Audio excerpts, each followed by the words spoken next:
and empty hallway, a pale dead moon in the sky streaked with gray.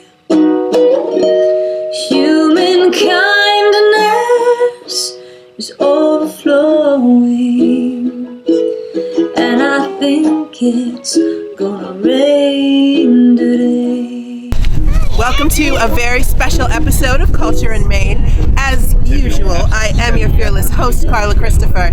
But as you can also tell, I'm in a slightly different getup than I usually am. That's because we traveled outside of the city to the fabulous town of Glen Rock, which is in the southern end of the county, right off Exit 8. And the Spoutwood Farm Fairy Festival occurs here every year for the first weekend in May. 3 days of fairy-bedecked men, women, and children take over the land and have a sustainable, fun, and fantasy-filled time full of music, art, dance, poetry, and every other kind of art you can possibly imagine. Of course, I had to get my Culture Hound buddy, Kristen Cole, with me, and we are going to spend a day at the Spoutwood Farm Fairy Festival. Culture in Maine. It is a place where the truth should be carried. The arts and music scene really shows what people are about. Share what's going on here in York. Makes you feel like a family. Local art has a face that most people can relate to. Our community up here that sticks together. Art is art. Great potential. Great artists, poets, singers, writers, directors, filmmakers. Everyone has a story to tell. You have to capture that moment and share it with the rest of the world. Showing something that maybe has not been seen before. Without art, what good is life? I am art. I've been art ever since I was born. It really adds a great deal to our community. We don't really need art to exist, but you need art to live. Culture in Maine is important, and I think playing out is important. Playing mics and playing wherever you can play. It's all about us all checking in with each other.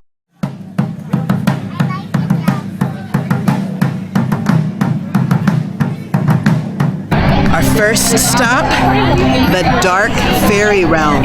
No idea what's in there, but we'll find out. It's very real.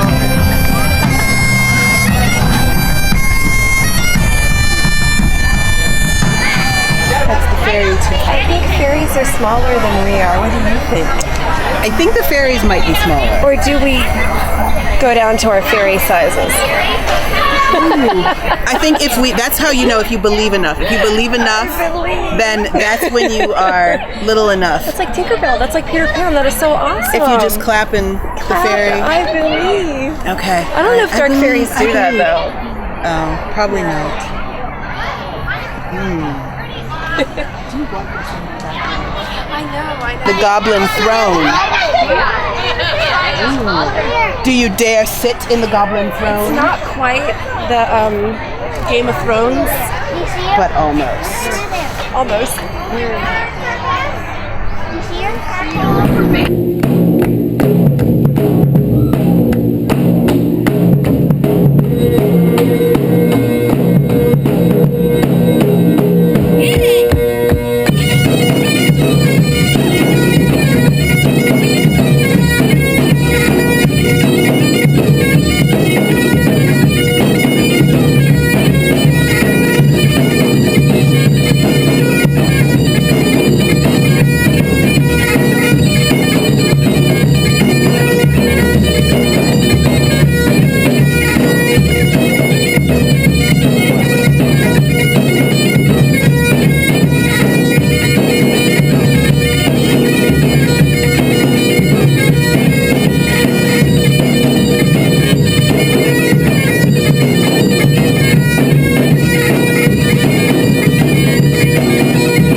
That fairies are extinct, but it's not true. You just need to know where to look for them. I'm Queen Lavender Joy from the Institute for Fairyology, and we've been studying fairies, and we've discovered this small village here.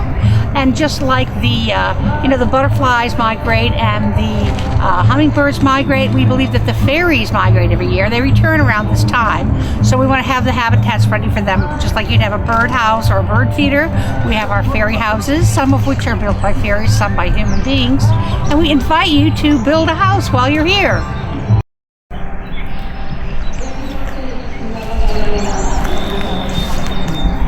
This is the Fairy Gateway, apparently. This gateway marks the entrance to the fairy habitat and fairy village, and we are invited to visit the fairy houses and to help build homes for them as they return from their annual migration. So please protect and preserve the fairy habitat as you would the habitat of any living thing. I doubt there are any goblins in here. That sounds like a good idea.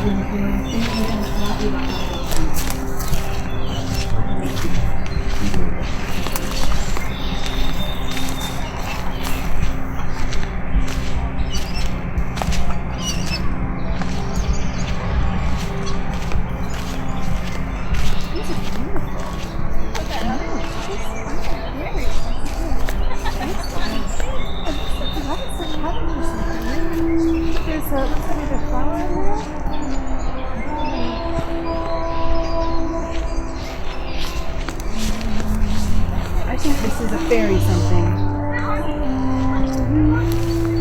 Oh, I bet it is. I think fairies live there. Yes. Or left there. Maybe it's a fairy trail marker. I think fairies are kind of cute. I think they could live there.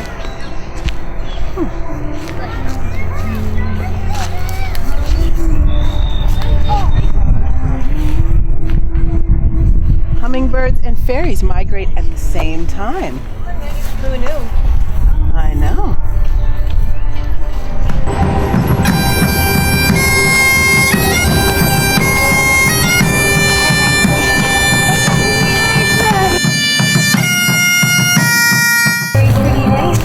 Is this your first time at the fairy festival? No. Before? Many times before? I think she's 5, and I think this might be her 4th fairy fest. Oh, wow. How cool is that? That's awesome. Now that I think about it. What's your favorite thing at the fairy festival? Popcorn stand. The popcorn stand. That's good. That's a good answer. It is a good answer. I love popcorn. Yeah, me too.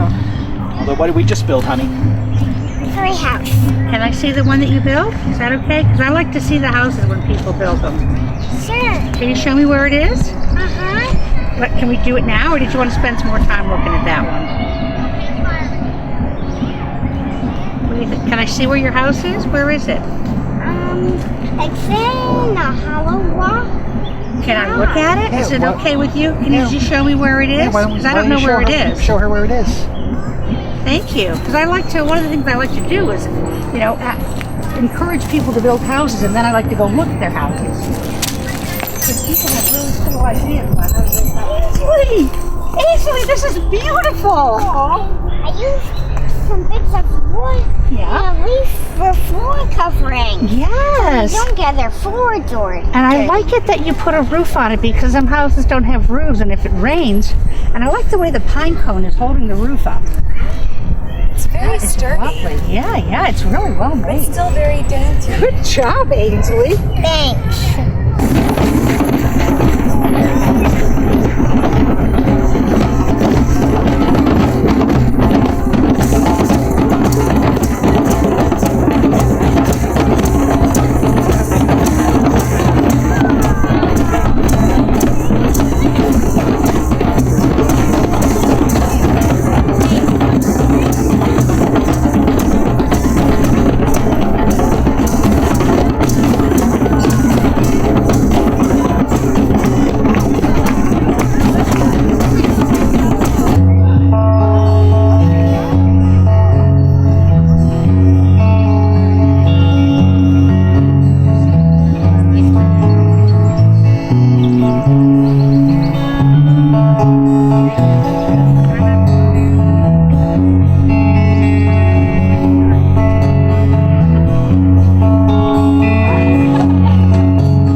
together, secure in the shelter we found in each other. We saw the sun lying on the riverbed. We saw the stars flying high above our heads. We came together that night.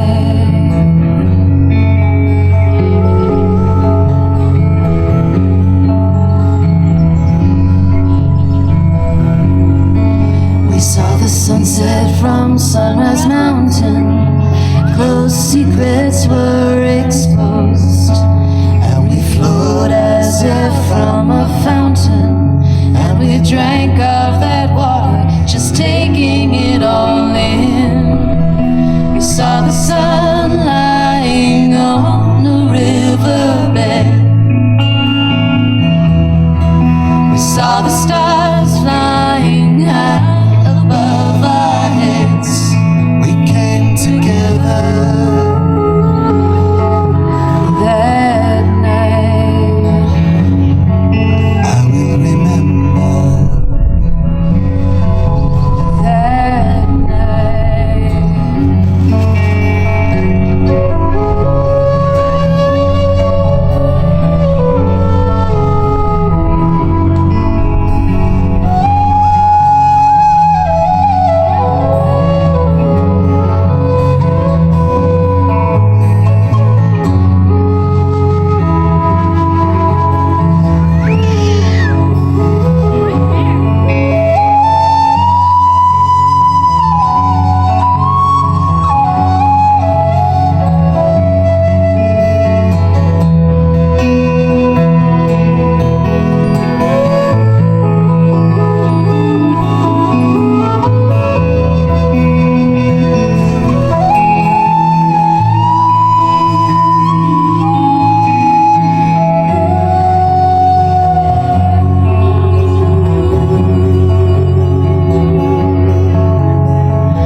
In the face of forever, sitting beside a giant, you and I came together, secure in the shelter we found in each other.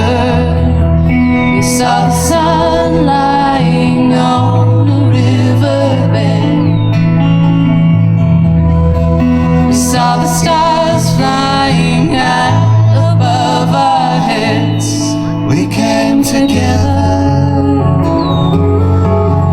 that night. I will remember that night. I will remember. I will remember. I will remember. I will remember. I will remember. I will remember. I will remember. I Fairy wand. An official fairy wand. One of the things Spoutwood is actually known for is their observatory, which is here not just at the Fairy Festival, but year-round.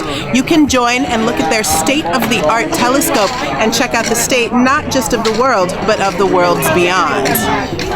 Of wavelength light through, just the red stuff you see when you take pictures of the sun. This hydrogen gas glows at an H-alpha wavelength is what they call it. What is it aimed at? Flares are. Venus or? No, the sun. The sun. Yeah, there's filters on both ends. Oh my gosh, okay. So what kind of telescope is this?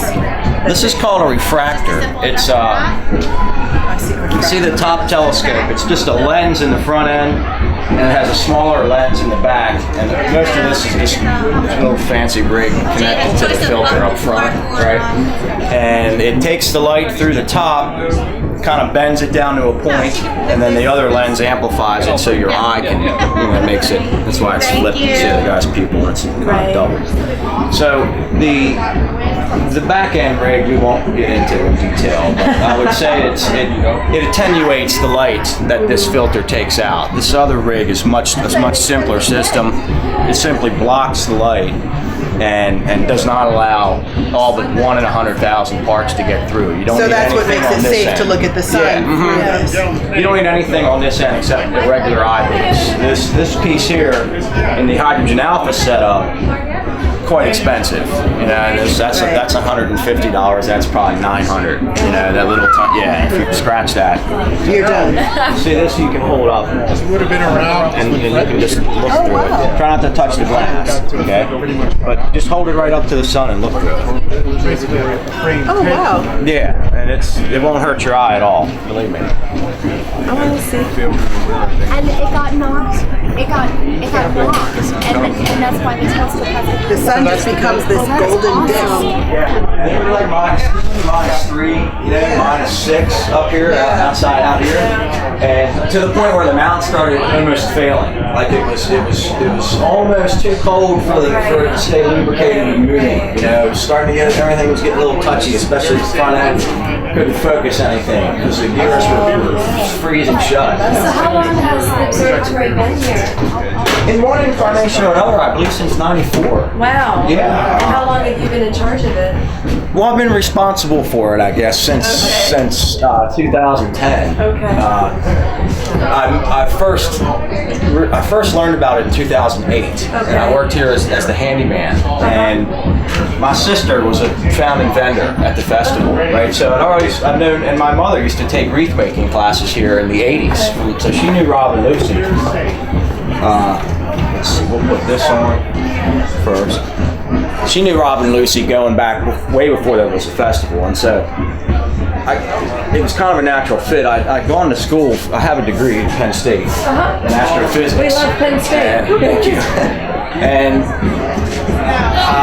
like I said, I did not know it was here when I came here and got the job. I was here as a handyman. They had this wonderful. They didn't have a dome. It had a tent. Yeah. And they had this great telescope on it. This refractor is quite rare locally, and the biggest refractor I know of is like 4-inch. I'm sure Johns Hopkins may have a larger one, but an 8-inch refractor is not cheap, and so most homeowners, it's a little bit smaller rig. And so what attracted me to it was that it took really good planetary pictures. And if you've ever seen any of the stuff on Facebook, they're pretty good. And it's not that I'm doing; it's the telescope mostly that's doing that. Probably won't be able to see anything until it breaks again. We'll have to move the dome a little bit, so I have to shift it over. But this rig's a lot simpler. I might be able to show you guys something if I can get up right. I remember taking astronomy when I was a senior in college. Absolutely. Best science course. Yeah. A lot of people have that association with that first course they took either high school or college. It never leaves them. It never does. In Yorkville, like.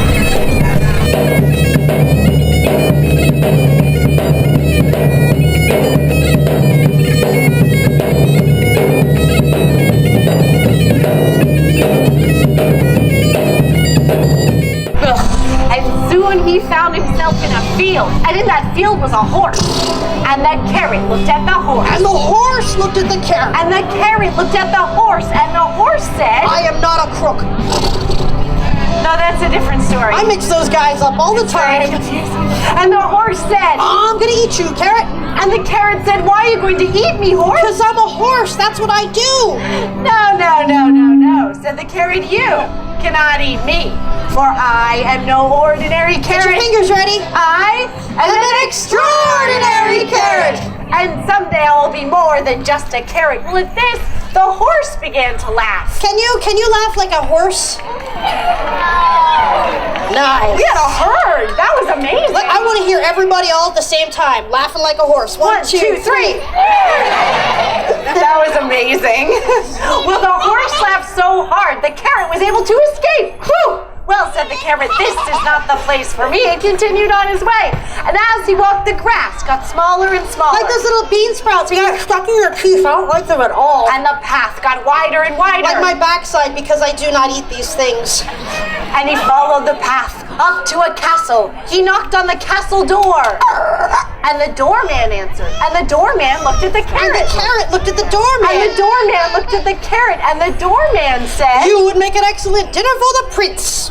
No, said the carrot, you cannot eat. Get ready, here it comes. For I am no ordinary carrot. I'm excited. I am an extraordinary carrot. And someday I will be more than just a carrot. Well, at this, the doorman began to laugh. Can you, sir? Can you laugh like a doorman?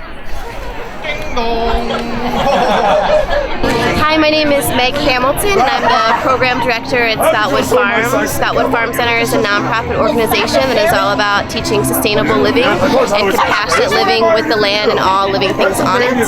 We have a variety of educational programs for adults as well as for kids, and volunteer programs that help to build community and awareness of the natural world around us.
My name is Zeeb, and our business is called Wood. My wife and I, Beth, make these artworks. We have two basic concepts. There's the woodwork, which is all kinds of interesting pieces of wood that we find. Some of them are roots, some of them are driftwood, whatever. We combine them into these wonderful shapes, and my wife sculpts faces and blends those in and turns them into elemental beings. And then we also have the pottery, which we also deal with mythic elements, and everything we do is steeped in mythology. What was the inspiration to start making pieces from a mythological perspective? It was a fascination of both of us long before we met, and we've been together over 20 years now. just informed our whole life together, and it got into our artwork.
Look at me! This fair is all for me, all for the goblins. Hey, come back here. Oh, I will torment you. I've got your number. I've got your name. It's like that other guy in the movie, he was a pretender. Hey, look, they want a TV interview. What? Let me get my... Hey, what? What's going on? What? Hey, oh, hey. Hey. Hi.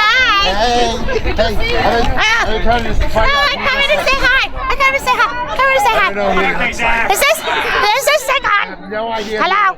Hello? I don't see anything in there. What? I thought you said... No, you're talking about goblin baby now. Now they're all hatched. We say the egg doesn't break far in the mud.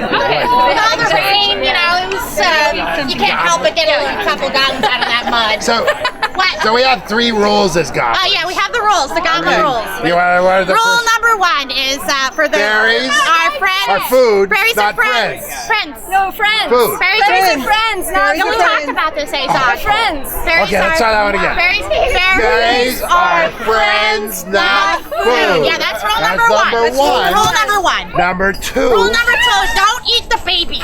Don't scare the babies. Don't eat the babies. Don't shake the babies. Don't shake the babies. Although fairy wings are so delicious. Adults either. No, it's not. Oh, that's not in the rules. But fairy wings are so delicious. They're like They get little stuck in your taquitos, teeth, like they're so- taquitos and right. berries Rule are number 1. friends. Yeah, Number 1. Rule number berries Okay. are friends. And rule number 3. Blend in. Look how hard we're blending. We're local. We're not from out of town. Yeah, we're totally we live fairies. here. We're totally fairies. Like we got wings. Yeah, I like that. So, let's do do you wear good camouflage? Authentic wings. Really Yeah, are they quiet? moving? Yeah. What else do you do? Rule number 4. There's a new. Don't give Azog anything that you want smashed. Yeah. Like your mom's heirloom china. Okay. You know, that's Actually, the- really, if it's in Azog's hands, it breaks. Yeah. It totally Azog breaks. smash. We have a green thing. Azog smash. Well, we do have we have a segment on Goblin Talk. It's the Goblin Talk show that we have, and it's called Will It Smash? Yeah, and it's where we test things and see if they smash. And he smashes them. I smash them. Some things smash, some things don't. Yeah. Like So, what wedgies. kind of audience do you have for Goblin Talk? People who like to listen. Thousands and thousands of goblins. loyal listeners. Yeah, 3 people. No, okay. Okay, like 4. 22,000 to 4,000. 4,000. 400,000. 4 million. 3 billion. I'm so pleased you can count rules. We got We got the rules. We got the rules down. But it's goblintalk.com. Yeah. Goblintalk.com. And that has Gander Snitch, the barbarous barber of Goblonia. And it has Wedgie Two Cheeks. Must be a goblin in all working shorts. And sometimes Azog joins. Yes. Okay, sometimes, not What all. about the babies? Oh yeah, well with all the rain it was very muddy and that's goblins come out of mud and we just... This is Baby Guzog. Baby Guzog. And that's Camila Toe. Camila Toe. That's right. It's like wedgie tissues, but it came from the same mud pool. Okay.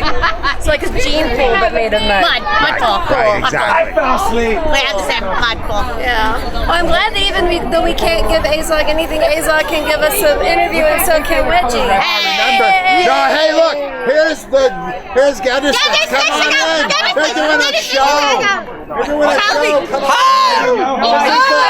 From Goblin. It was like a show. We're doing Goblin Talk right now, right here? They're doing a show. They're interviewing us. Are they interviewing Yeah. us? Actually, it's great. I think you're interviewing each other, which is even more awesome. Yes, what is this going to air on? Is it on the channel? Is Culture it on in Maine. Culture on in White Maine. Rose Community TV. Culture? Culture? Yeah, I don't know. Goblin We're gonna get mud. Oh, different. Oh, it's like the things in the back of your throat. Exactly. Oh, right. Throat culture. We have two other very important things we'd like to say, and that is Go green. Trolls drool, Goblins rule. Trolls And we also like to say Trolls take, Goblins give. True story. It is. Yeah, here Goblins give. What? Goblins give. Go green. Yeah. Go green. give. Oh, the green ones are the most special. Goblins give. There you go. And they take, and then they Goblins give. There you go. Thank you. And See? then they take, and then they give again. Wait. This you don't have. Oh, this is fantastic. You guys have one. All right. Okay, we're going to play that game, are we? Oh, yeah. We're going to play that game, are we? We're going to bribe the fans. Bribe the fairy, bribe the fairy. I like this game. I love it. I rock at this game. Because fairies are friends. Not food. Not food. I'm so good at this. What? Oh my God. That's actually the $10 bill. Look what it turned into. Magic. Magic. Right. Beautiful. It's like gold to lead. It's awesome. They should take that at the gas station, no problem. I understand fairies are really into that kind of thing. We like twigs. Yeah, right? See? Yeah, there you go. There you go. Hey, weren't you engaged to a twig? I don't know. True We've never story. quite confirmed. It's a true story. Totally what happened engaged there. to a Rumor twig. has it. No, this one time, and then he did a thing, and then she was like, because she's a twig. Wait, she made that face? She goes, This one time at Goblin Camp. Right. this one time I got him again. Right, man. I asked her and she On the didn't hill. say anything. Right. She didn't say no. She didn't say no. And Wedgie really loves flowers. Oh, I love flowers. All right, Wedgie. Flowers. Hey, Oh, that's Wedgie, you such want a to pretty smell the flower. flower? I love smelling you flowers. Smell the pretty Should I smell the flower? Wedgie? You guys are really setting me up for this, huh? You want me to smell this flower?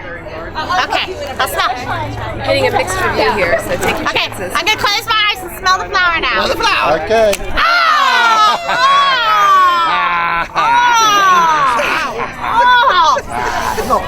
I'll get out of your way. Yeah, Is that the wrap it up one? Wrap it up. We're wrapping it up. Wrapping it up. Wrapping it up.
I've been living in, I grew up down in Maryland, but moved to Adams County in 2011, and I love it. It's just so beautiful and wonderful, and I literally live in a barn and have my studio in one end and my apartment in the other, and make pots and sell them at Fairy Festival and at the Maryland Renaissance Festival. And I love it. I just actually have a tattoo on my arm. It's so muddy. Here I am. But it says blessed. And it's, so does this. Oh, awesome! Yay! But I have it placed so that I can see it. I probably have answers. You know, I read it because it's to remind me that I'm blessed to earn a living with my hands. That's my, you know. So how long have you been creating pottery? I started in high school. I graduated in 1982. I just turned 50. I started in high school, and I loved it. I got stuck in the mud, I say, and I never made it out.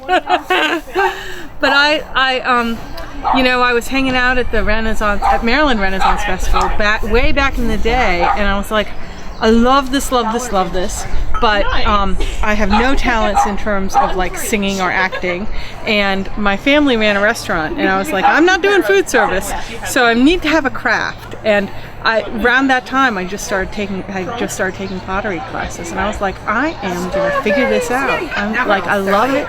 I actually sucked at it, but and people tell me, they're like, oh, you're so talented. I'm like, I'm not talented, I'm stubborn.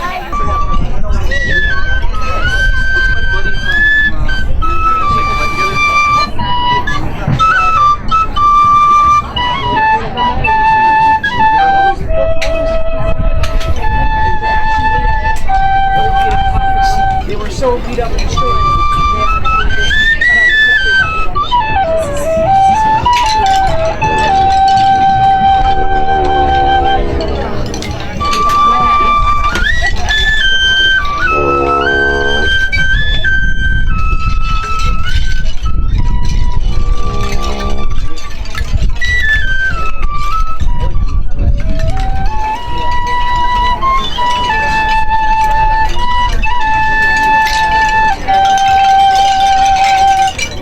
Absolutely. My name is Robert Yard, and I'm a flute maker, and I've been making flutes for 40 years. I grow my own bamboo, harvest it, cure it, make instruments, and sell them. So that's what I do. That's wonderful. How long have you been coming to the Fairy Festival? Maybe 10 years. Yeah, that's great. I always enjoy it. It's always a lot of fun. It's nice to see the children playing. Adults playing too, you know, children of all ages. So who buys more flutes, adults or kids? You know, I think it's like the young college age people. And the little kids are intrigued by it, but oftentimes they can't fork out $20 or $30, you know, for the flute, you know. But the thing about the music, you know, all the music is electrical, and that's the thing that, you know, appeals to me with regards to the Spoutwood Farms, because we're all making this music all the time, heartbeat. You know, we even have atomic and molecular and organic sounds, and our whole bodies make overt sounds that we can actually hear, and those sounds are all electrical. And it's appearing that when we see that, and we see how they can meld and blend and harmonize and become one thing, then after we've made them, they're still out there. They don't just disappear. They're all blended together, and they're doing this mixing thing, and that's probably the way matter is made. You know, and that's very interesting to me. I'm of course a very foundational believer in the Mother Earth theory. I believe the Mother Earth is going to have a baby Earth. And that's my interpretation of the term. I think most of the people that use the term think of it altogether differently. They think that we're all nurtured by the Mother Earth. I think we are the big M-E, the Mother Earth, and that like mother cows have baby cows and mother people have baby people. Mother Earths have baby Earths. Interesting. And then those Earths grow, brighten, and slow, making everything around them seem to shrink, dim, and speed up, and that's the Big Bang Theory. So, and all at an increasing rate, because it's cell division, you understand. So when we were growing inside our mothers cells must have seemed to us to be shrinking, dimming, and speeding up outwards as we grew, brightened, produced more energy, and slowed in all our vital functions. So that's my Mother Earth perspective. Very deep. Everyone Yes. has one. Yes. That's the beauty of it. Diverse and complex. Beautiful. Once you can do that, you can go 2-2-2 with your heartbeat. Like this. That's it. Dum, dum, dum. Jingle And now you add one Perfect finger, for me. and next thing you know, you'll be jamming. That's it. Oh, you're natural. That's very good. Very good. That is amazing.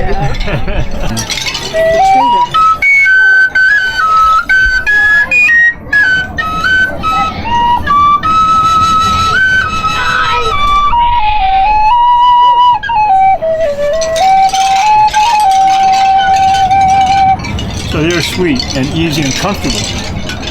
You know, if you're walking for hours in the woods, playing with the birds, you know. And these you just blow into over the top? Is that like a special secret? No, you blow into it like you would a recorder. Just blow it. Yeah. And no leaks. Whenever you cover a hole, make sure it's sealed. Nice. That's it.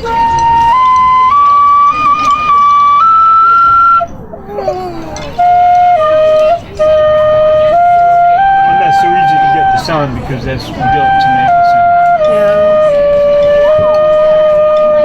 That's good. That's good. It's harder than it looks, though. It's awesome. Those are beautiful. Thank you for talking to us. Yeah, I got.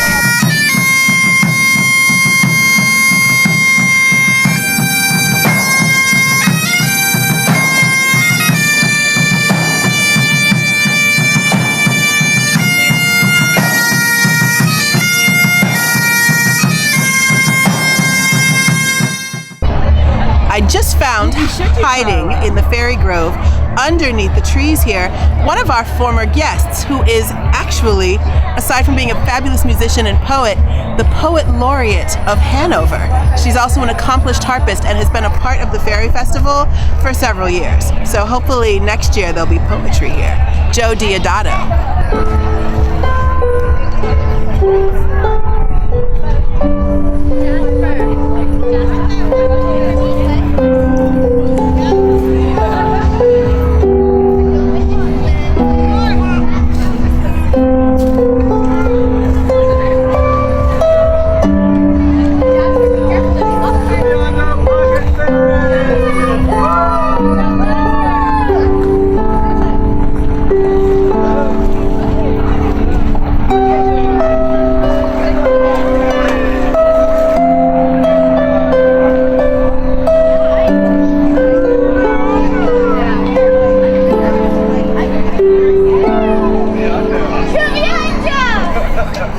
Now, we haven't gotten to catch up officially televised since you were selected as Poet Laureate of Hanover, which is so exciting. So what are some of the things that you are doing and getting started already?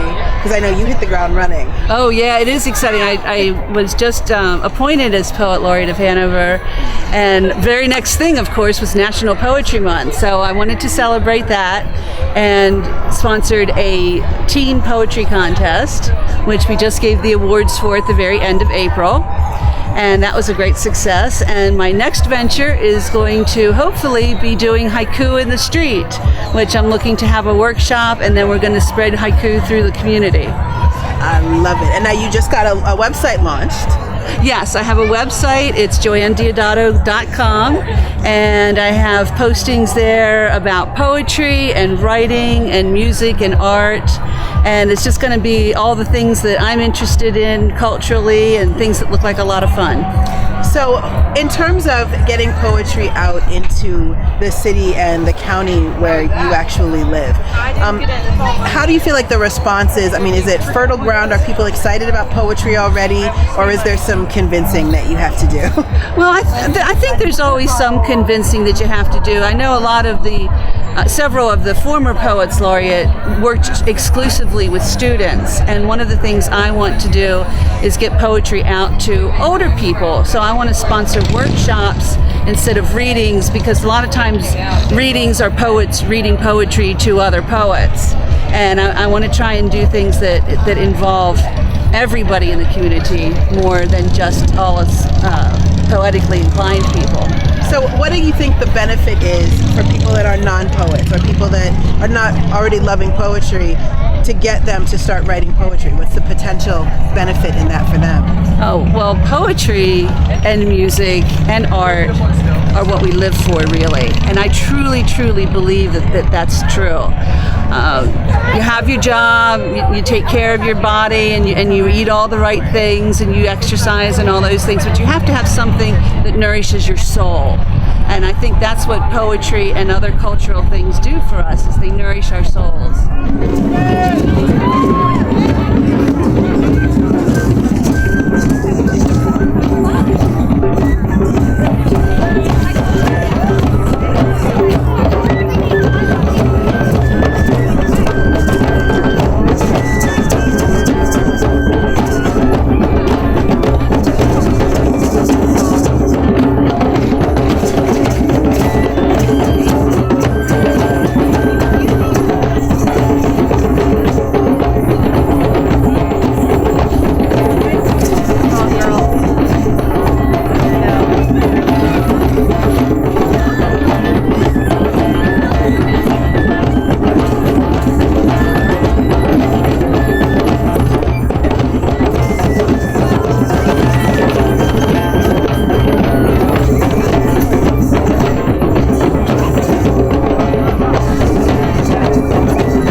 move a little skinny brother, dark skin.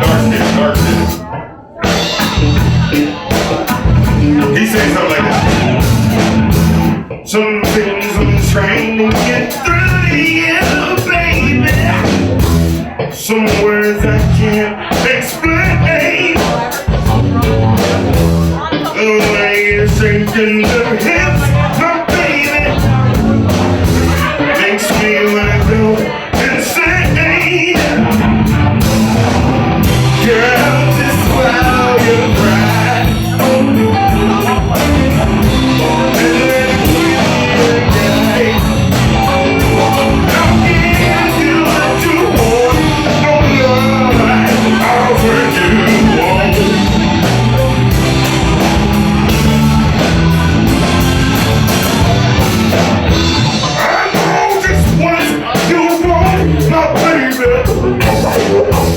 I know just what you need. Why you shaking the hips, oh baby? I know it's satisfaction guaranteed. Hey, girl, just swallow your pride. Love me right. I'll give you what you want. No lie, I'll turn you on. No guts, give me that hole. Back down, let's go.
Topic of discussion, me and you on the traffic. Do you love it more if the money is all about us? I was long, plus ready. That she gets stronger and all this to finish. She gets closer, who likes the finish? Hey, trick, what's in the thing you're gonna get it right? Just swallow your pride.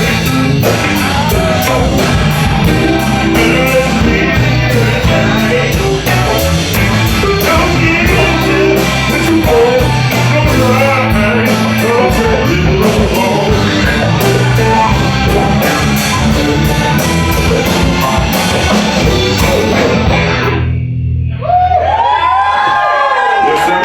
I'm Carla Christopher, and thank you for joining us right here on the corner of Culture in Maine for another episode of York's Weekly Cultural Showcase, bringing you the very best of the art and culture scene in the York area. Now, if you like what you heard, or even if you didn't, we want to hear from you. So find us on Facebook and make sure to click like at facebook.com/Culture in Maine. Follow us on Twitter at Culture in Maine.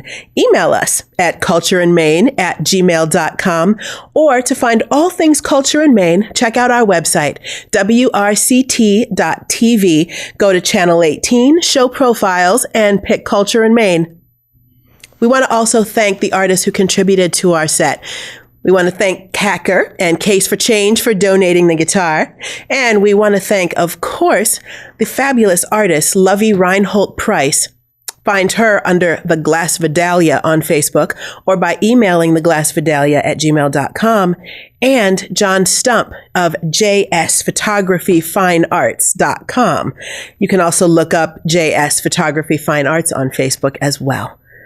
So be safe, be good to each other, and we will absolutely see you here next week on the corner of Culture and Maine. I'm really excited about this. I love the atmosphere. I just want to know more about it. I see it evolving, changing, growing, and I like it. It's fleeting. Once it happens, once a song comes out, once a poem comes out, it'll never come out the same. Like Culture in Maine is documenting what's going on in a way that will have that lasting staying power. It just breeds healthy growth. It's a necessity. It's a necessity, yes.